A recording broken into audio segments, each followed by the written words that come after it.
नमस्कार, सत श्री अकाल, आदाब। मैं राम गुप्ता न्याय Hindi news web portal Delhi से आप सभी दर्शकों को 72वें गणतंत्र दिवस की हार्दिक शुभकामनाओं के साथ पुनः स्वागत करता हूं। तो चलिए दोस्तों, आज की सबसे महत्वपूर्ण खबर पर एक नजर डालते हैं।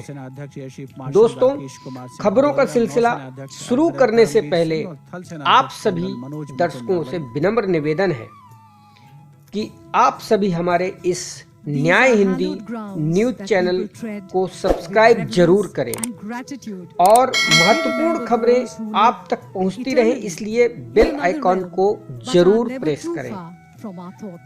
दोस्तों, पिछले 2 महीने से चले आ रहे 3 किसान बिलों के विरोध में विश्वव्यापी आंदोलन के समर्थन में सभी किसान संगठनों द्वारा आयोजित आज गणतंत्र दिवस परेड पर किसानों द्वारा एक निकाली जाने वाली ट्रैक्टर रैली में अचानक आज तब एक नया मोड़ आया जब कुछ अज्ञात आंदोलनकारियों द्वारा जिन जगहों को पुलिस ने बैन किया हुआ था उन जगहों में अचानक घुसपैठ की गई, जिस पर दिल्ली लाल किले पर कब्जा कर लिया गया और कमोवेश पूरी दिल्ली में उन किसानों के भेष में आए हुए उपद्रवियों ने लगभग 5 से 6 घंटे जमकर बवाल काटा।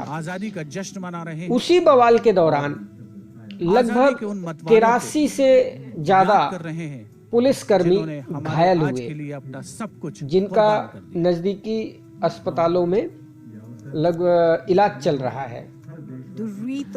आप ये समझ सकते हैं कि आज एक तरह से जो अभी ये खबरें आ रही हैं, उन खबरों के आधार को अगर माना जाए तो ये कुछ लोग कह रहे हैं कि ये एक प्रायोजित षड्यंत्र था जिसमें सत्ता पक्ष के लोगों का ही हाथ है।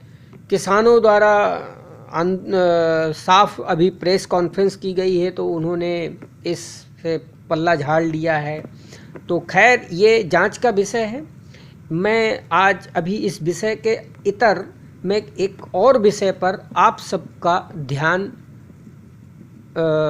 लगाना चाहता हूं कि आप लोग उस विषय पर जरूर सोचें कि ये आखिर ऐसा हो क्यों रहा है, ये सब क्यों चल रहा है कि आज का दिन जो सबसे महत्वपूर्ण दिन है, हमारा गणतंत्र दिवस का कार्यक्रम, जहां एक तरफ प्रधानमंत्री मोदी जी और देश के बड़े गणमान्य लोगों द्वारा किया जा रहा है, और आज के दिन पूरी मीडिया बिरादरी में ये खबरें चल रही हैं, तो सोचिए हमारे देश की छवि पूरे विश्व बिरादरी पर क्या पड़ रही है। तो इसी विषय पर मैं आप सबके साथ एक बहुत ही महत्वपूर्ण टॉपिक है और मैं उस टॉपिक पे आप सभी का ध्यान आकर्षित करना चाहता हूँ।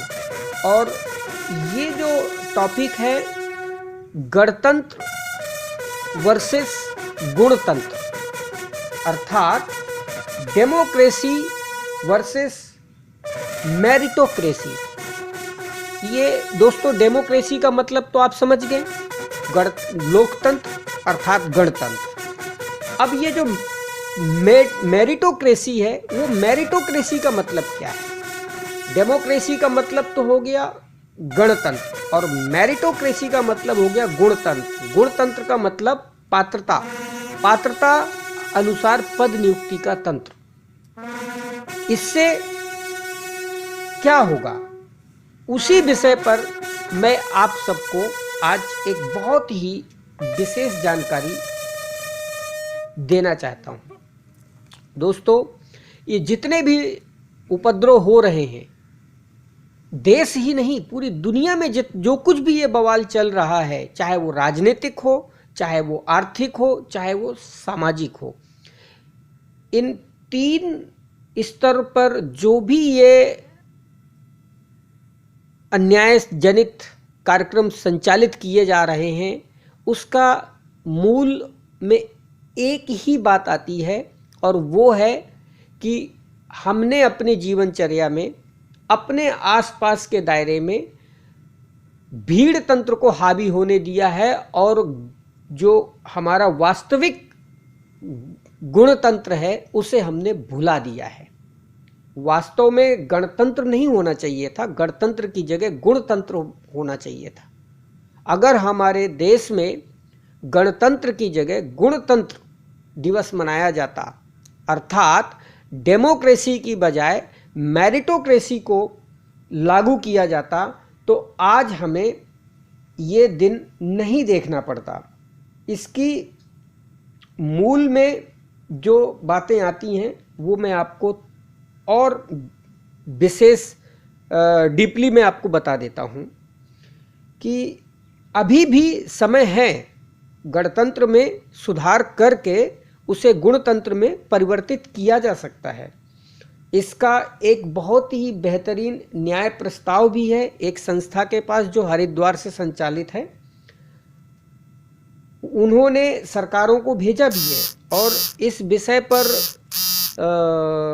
सरकारों ने काम नहीं किया है, क्योंकि सरकारें नहीं चाहती हैं कि हमारे देश में गुणतंत्र अर्थात मेरिटोक्रेसी लागू हो। तो चलिए हम इस विषय को आगे बढ़ाते हैं। अभी तक विश्व में 3 तरह की व्यवस्थाएं प्रचलित हैं। पहली व्यक्तिवादी, दूसरी वंशवादी, तीसरी दलवादी। एक व्यक्तिवादी व्यवस्था है जो कहती है गर्दन काटो और गद्दी पर बैठो।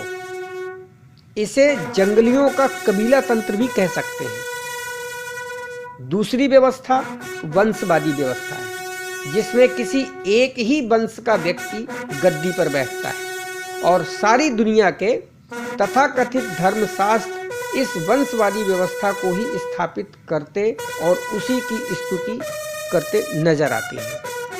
हमारे देश का भी उदाहरण अछूता नहीं है इस वंशवादी व्यवस्था से, और गाहे बगाहे हमारे देश के मौजूदा प्रधानमंत्री जी इस वंशवादी व्यवस्था को लेकर के एक विशेष परिवार पर अक्सर टिप्पणियां करते हुए सुनाई देते हैं, और आप सब लोगों ने उन्हें भाषणों में वंशवाद पर प्रश्न चिन्ह लगाते हुए देखा भी होगा। हालांकि मौजूदा प्रधानमंत्री की जो पार्टी है वो भी इस वंशवादी परंपरा से अछूती नहीं है।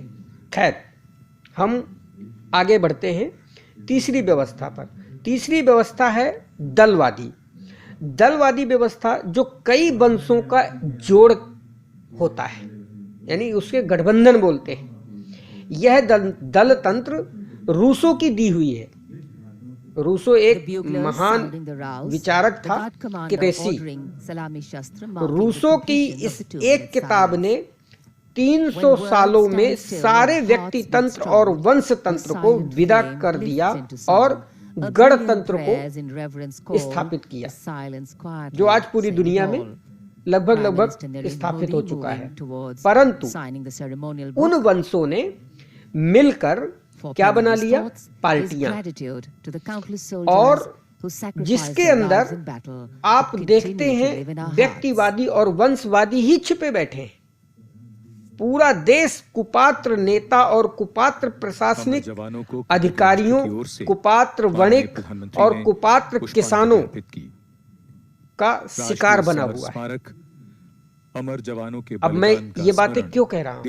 क्योंकि पूरी दुनिया की मानवीय बिरादरी में 4 ही श्रेणी की पात्रता वाले लोग पाए जाते हैं।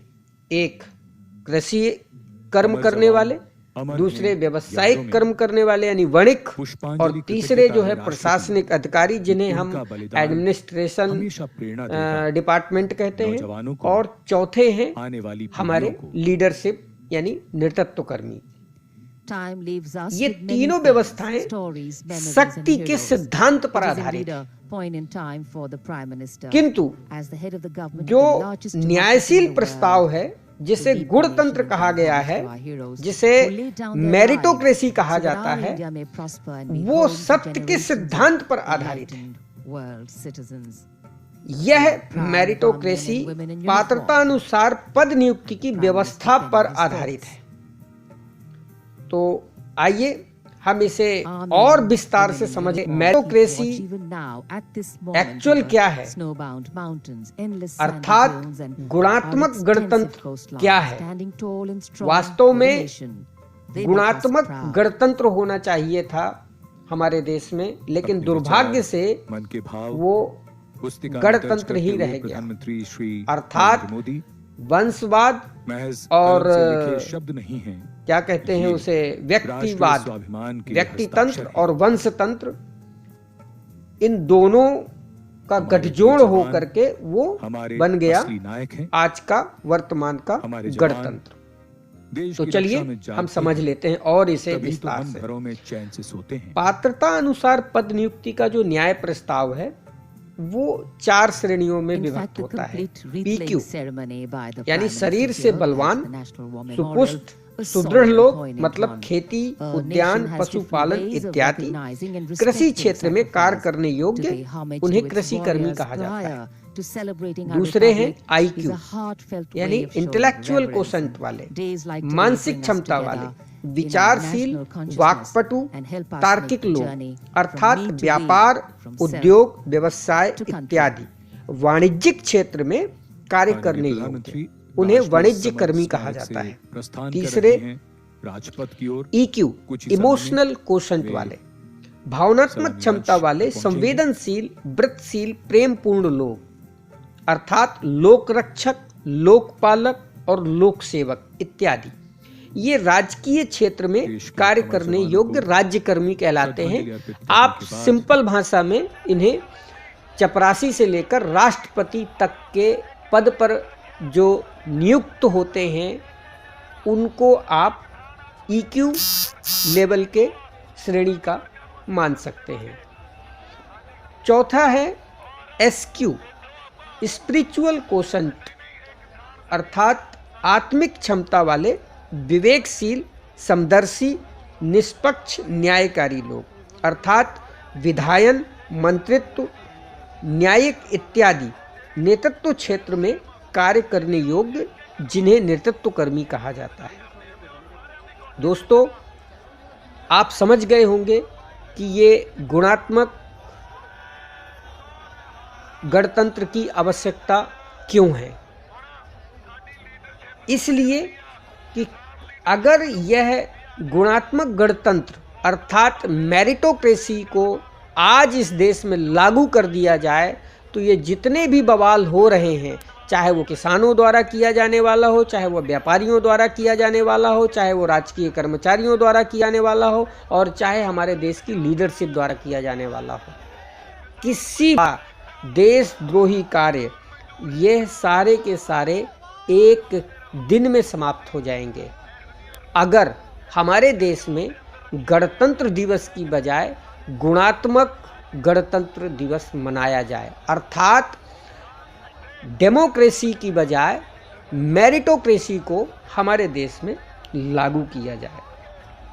तो दोस्तों, आवश्यकता है देश में कर्मचारी चयन आयोग द्वारा इन चारों पात्रताओं के परीक्षण की एवं उसके बाद पद नियोजन पर आधारित कर्म पद संपदाओं पर स्वामित्व के निर्धारण का यह न्यायशील सिद्धांत अपनाया जाए।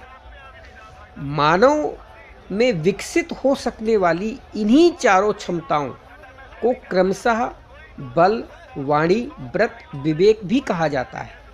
इन्हीं चारों क्षमताओं के द्वारा ही समाज में क्रमशः 4 प्रकार के मानवीय कर्म किए जाते हैं, जिसे कृषि कर्म, वाणिज्य कर्म, राज्य कर्म और नेतृत्व कर्म कहा जाता है। केंद्र एवं राज्य सरकारों को यह पात्रता अनुसार पद नियुक्ति का जो न्यायशील प्रस्ताव है उसे तुरंत अपनाना चाहिए। यह न्याय प्रस्ताव लागू होते ही यकीन मानिए, जातिवाद, वंशवाद, रंगवाद, लिंगवाद, क्षेत्रवाद, संप्रदायवाद, नस्लवाद, पूंजीवाद, राष्ट्रवाद जैसे भयंकर जितने भी ये द्वंद्वात्मक संघर्ष करने वाले कुरोग हैं, इन्हें कुरोग ही कहा जाएगा। ये तुरंत एक दिन में समाप्त हो जाएंगे। ये सब के लिए ना किसी बंदूक, बम, तोप, तलवार, ट्रैक्टर, ये सब दुनिया भर की नौटंकी करने की ज़रूरत ही नहीं पड़ेगी। किसी भी तरह का धरना, हड़ताल, क्रांति, जिहाद, आतंक, युद्ध और विनाश की जरूरत नहीं पड़ेगी। यकीन मानिए, हमारे न्यायशील जो सिद्धांतिक प्रस्ताव हैं, अगर सरकारें मान जाती हैं तो उन्हें जो है देश के अंदर ही मौजूद एक संस्था है जो न्यायशील राष्ट्र स्थापना के काम को पिछले 30 सालों से कर रही है और वो हरिद्वार से संचालित है। वह आज एक राजनीतिक पार्टी भी बन चुकी है और जल्द ही वह, अगर वर्तमान मौजूदा सत्ताधारी राजनीतिक पार्टियां अगर नहीं इस न्यायशील प्रस्तावों को मानती हैं, तो यह राजनीतिक पार्टी जो हरिद्वार से संचालित है वह वचनबद्ध है, वो इन सभी न्यायशील प्रस्तावों को एक दिन में लागू कर देगी। दोस्तों, और इसको बहुत बेहतर डिटेल में जानना है तो संपर्क कीजिए।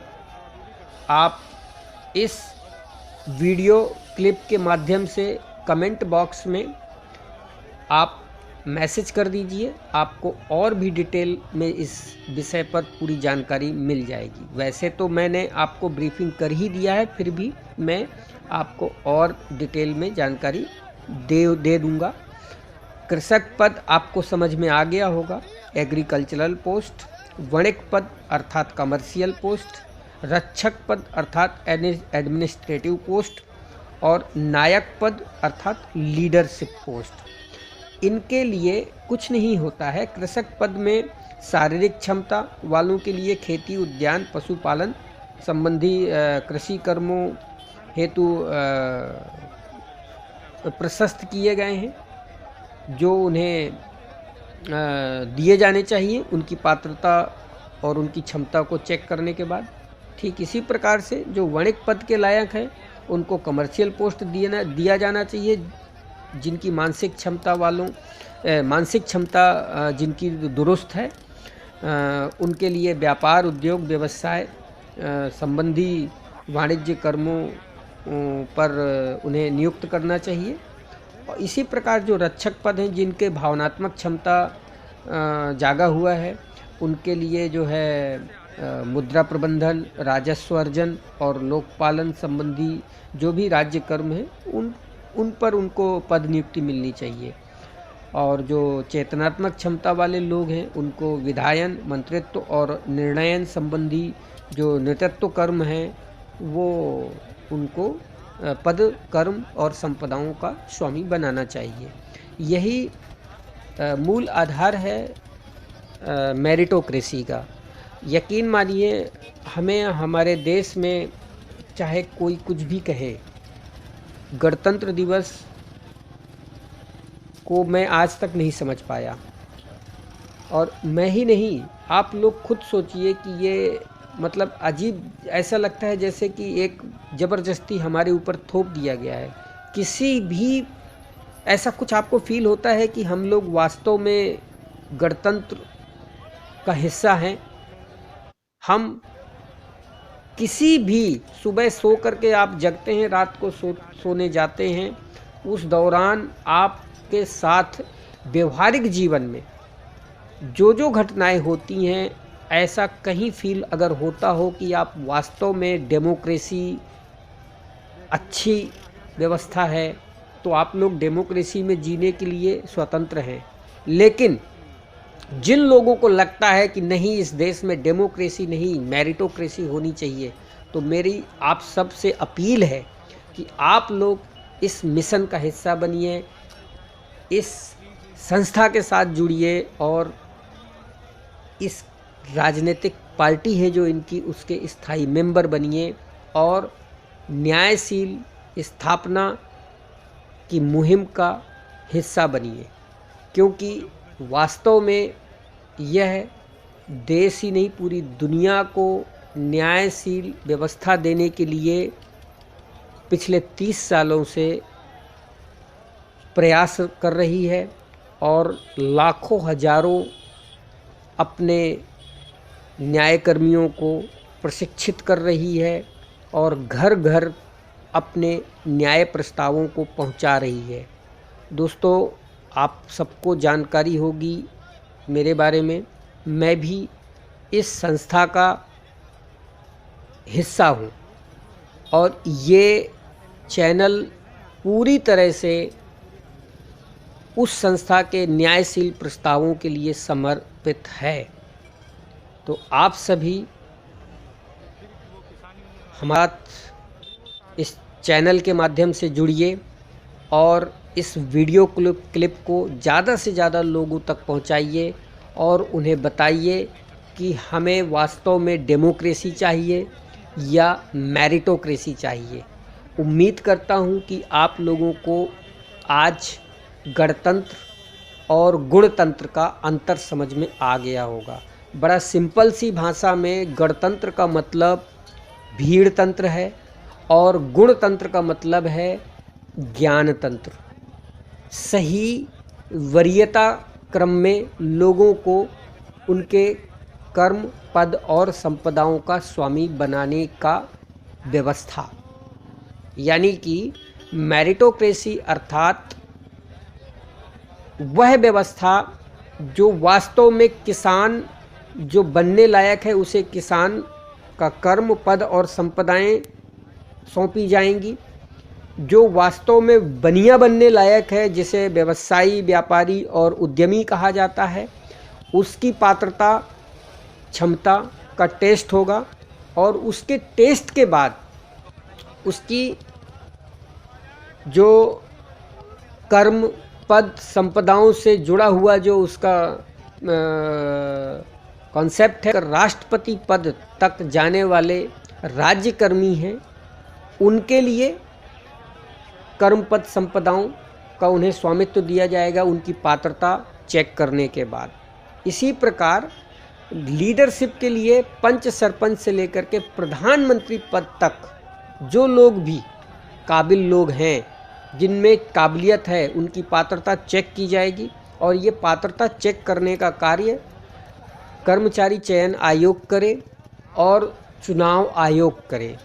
अभी हमारे देश में चुनाव आयोग सिर्फ और सिर्फ लोकप्रियता परीक्षण करता है, यानी चुनाव होता है, चुनाव में 10, 12, 15, 25 लोग एक विधानसभा या लोकसभा से खड़े हो जाते हैं चुनाव में और वो खड़े होने के बाद फिर जो ज़्यादा लोकप्रिय होता है उसको ज़्यादा वोट मिल जाते हैं और वो चुन करके संसद में, विधानसभा में पंच, सरपंच से लेकर के प्रधानमंत्री पद तक पहुंच जाता है। हमारे देश में ना तो राष्ट्रपति का और प्रधानमंत्री का तो चुनाव तक नहीं होता है। आपको अंत तक नहीं पता होता कि हमारे देश का प्रधानमंत्री कौन बनेगा या हमारे देश का राष्ट्रपति कौन बनेगा।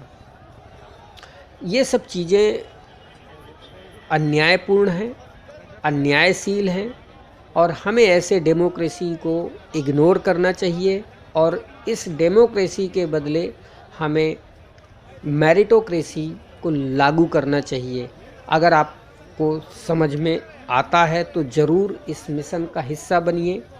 इस वीडियो को बनाने का आज के दिन स्पेशली संपादकीय के माध्यम से मैंने जो आपको ये जानकारी दी है, ज़रूर अपने दोस्तों तक पहुंचाइए। और दोस्तों, पुनः मैं आप सबसे रिक्वेस्ट करता हूं कि इस वीडियो को पूरा ज़रूर देखिए और पूरा देखने के बाद सब्सक्राइब कीजिए चैनल को और बेल आइकॉन दबाइए। धन्यवाद।